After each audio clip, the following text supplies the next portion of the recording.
Mary, M-A-R-Y, Holloman, H-O-L-L-O-M-A-N. Can you talk a little bit about your experience of losing your son and how he's not only impacted you but impacted your community? Losing D, whew, that was a deep breath. You know, I got the worst phone call December 31st, about 9:40, not knowing what the aspect was going to be after getting that phone call. But losing my son, losing a child, period, is a pain. I can stand in front of you, but my heart is this small right now. I can sit here and I'd have had an hour conversation with you, I'd grin, but you really don't know what I'm feeling inside. So, and I'm gonna keep it real. When a man, I'm sorry, not a man, when that boy pulled the trigger, he hurt me before I give to my family.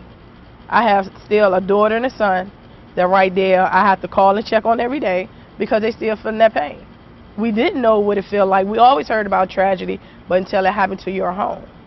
When it happened inside your house, then we all want to stand as one and do something about it. And I'm keeping it real because I didn't want to do nothing about it. Every time I heard about somebody else, as long as my boys walked in the house, I was fine. But now I have one not walking in the house. I want to stand on my 2 feet. I want to stand big and strong as a black female, as a parent, and I'm not single, as a wife, and be able to help the next person and maybe stop the next person that's going through this nonsense that's going on in this world. Can you speak a little bit about the importance of parenting and engaging your children?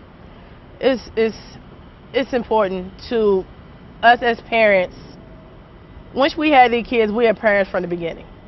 It's more important to us when our kids get to this age when they're listening to BET, MTV, raps, videos, the gospel in the streets, Facebook, Twitter, everything that's going on, we need to stay focused on that.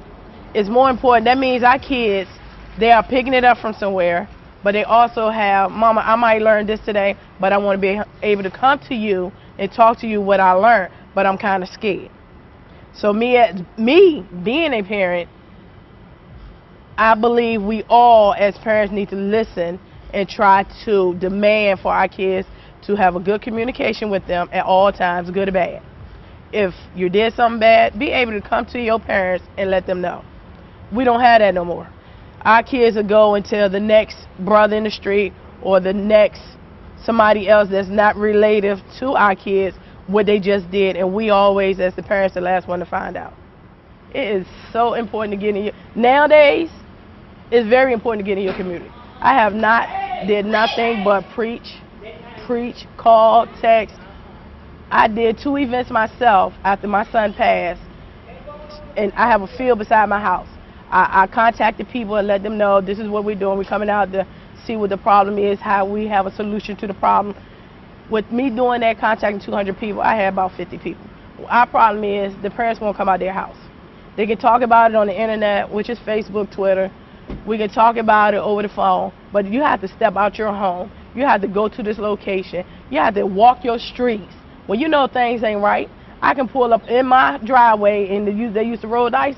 No, baby, you got to move. I am not scared to tell you that I'm going to live in this house over here with safety, and you're not going to bring this mess right here.